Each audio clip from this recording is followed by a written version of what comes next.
Dave, how was the boxing first of all? You took your players yesterday to see Tommy Martin to go through a few things. How did they find it? Well, we've had a really interesting week. To be fair, we came in obviously after the game on Monday. Had a really good day training and recovering on Tuesday, and we decided that we wanted to mix things up a little bit. We've gone with a real clear mindset in what we wanted to achieve this week and a real focus, and we know that in the game against Swindon we're going to have to earn the right to play, so we decided that we would focus on that on Wednesday, which we've done.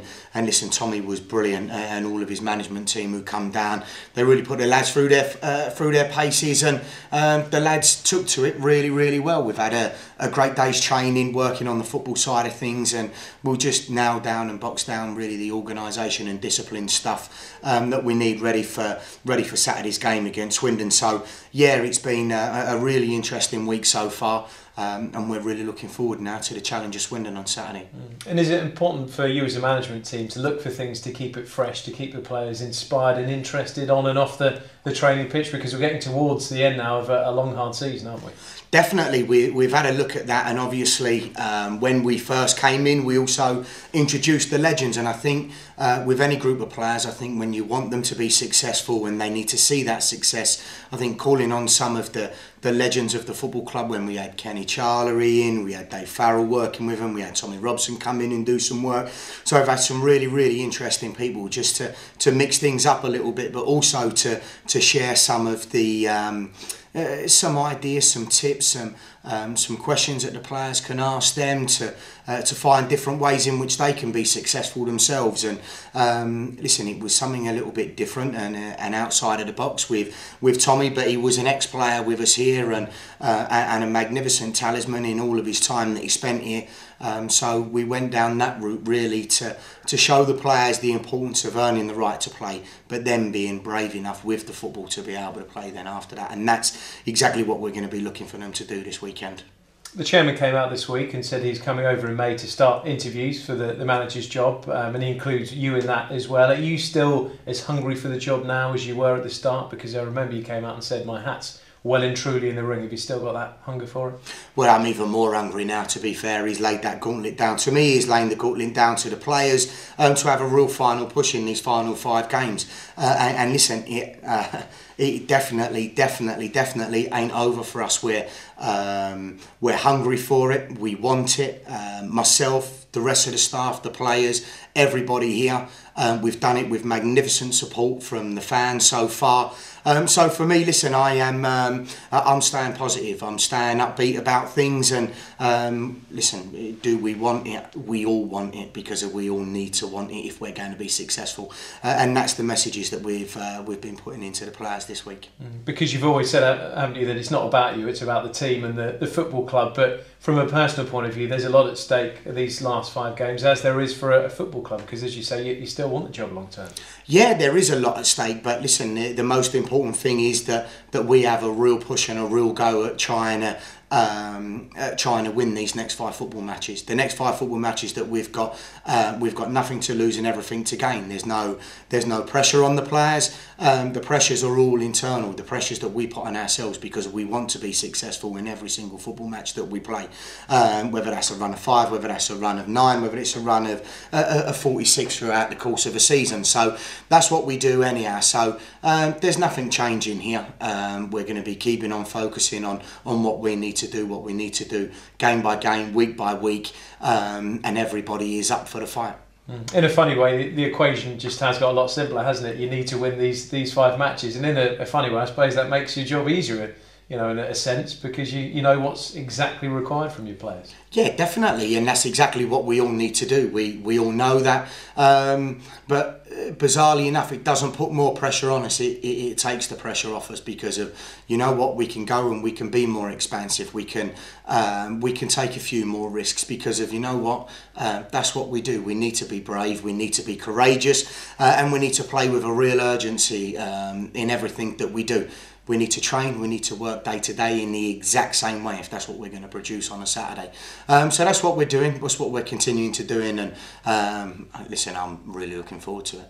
You tweaked the formation, didn't you, on Monday, and got plenty of attacking players in that formation. Do you go with the same kind of thing again against Swindon, or do you have to just temper it a bit because obviously they're a strong attacking side as well?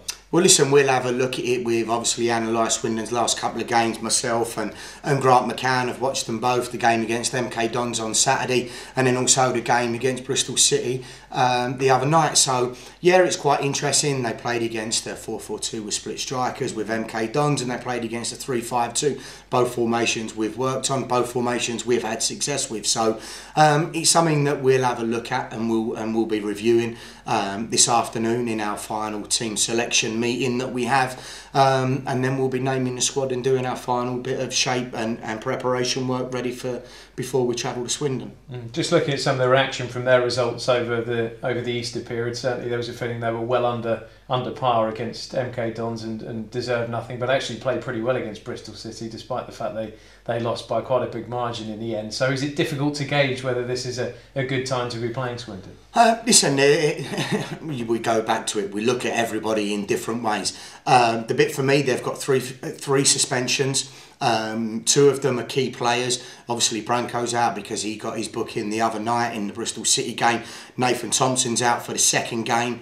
Who's a big player for them at centre half, and they'll miss him, and they'll miss Kasim in the middle of midfield because of he plays a pivotal role in everything that they do. So they do have that. They have a number of other challenges going on themselves, but. Listen, I ain't interested in Swindon. All I'm interested in is Peterborough United and what we do, and making sure that I can take this group of players into this game in a positive frame of mind, with an assertive mindset that, you know what, we want to go and win this, we want to win it in the right way, and that's what we'll be aiming to do. Is there a case to say when you go to somewhere like Swindon, you have to, as you did at Sheffield United and Doncaster as well, just try and take a bit of the sting out of the game first, and then impose yourselves on the game as it grows in time period? No, listen, we play our game and our way from start to finish. That's what we'll be looking to do. We know there'll be different waves in the game, but the players are prepared, the players understand that, and they know how to manage that and the decisions within the game.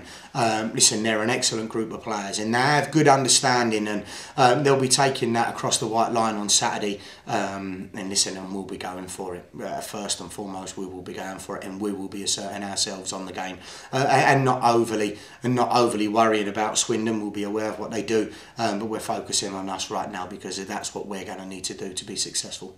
You would have come across Mark Cooper, I would imagine, would you, when he was here for a very, very short period? Did you see him at all, speak to him much? Yeah, I did when he was the manager, and obviously I was the academy manager at the time. I had some brief conversations with him, and he's moved on to obviously to Swindon now, and he's got his opportunity to get back into management there after he left Posh. So listen, Mark will be competitors for 90 minutes, and I'll shake his hand and we'll get on with things after that.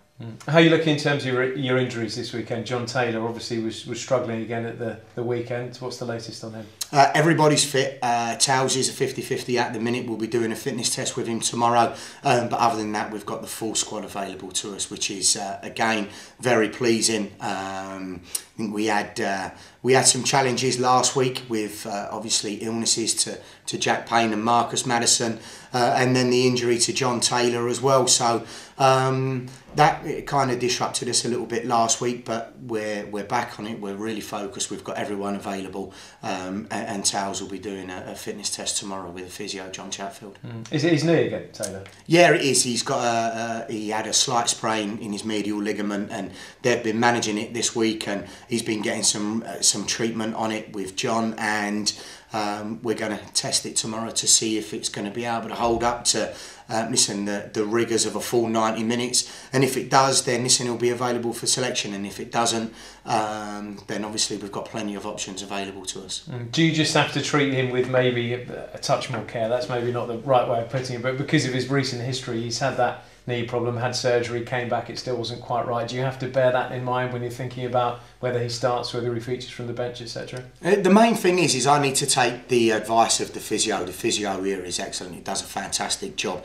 And the bottom line is I'll ask him the question directly. What's the risk? What's the risk of it getting worse, and then him being out longer term? And that's something that I don't want, because John Taylor's a key player for us here. Listen, as are a lot of others, which is really pleasing. But what I don't want to do is take any risks that's going to extend that length of time out. So maybe if I have to sacrifice him Saturday to get him back Tuesday, and the running for then the final 4 games of the season, then those are decisions that I'll have to make. But I won't go against a physio. With a fully fit squad to choose from, you've got difficult selection dilemmas again, haven't you? And would the 3 lone players be part of that, because they all missed out of the squad completely on Monday? Do you think about bringing them back in, or is there no room? Is that just one of the tough conundrums you've got to try and juggle? No, listen, everybody's available. Everybody's available for contention. No one will be ruled out. I'll be meeting my staff now. I have a good idea in my own mind the way with the starting squad, and then we'll discuss things over the rest of the team that travels. So yeah, it is tough. But that's management, and I'd rather be in a position where I've got 24 excellent players to choose from than just having a bare 18. And just a word on Marcus Maddison. We all saw what he was capable of when he first came in. Had a wonderful run, didn't he, when everything he touched seemed to turn to goals or assists. Had a spell out, and he's found it, I think it's fair to say, difficult to rediscover his best form since then.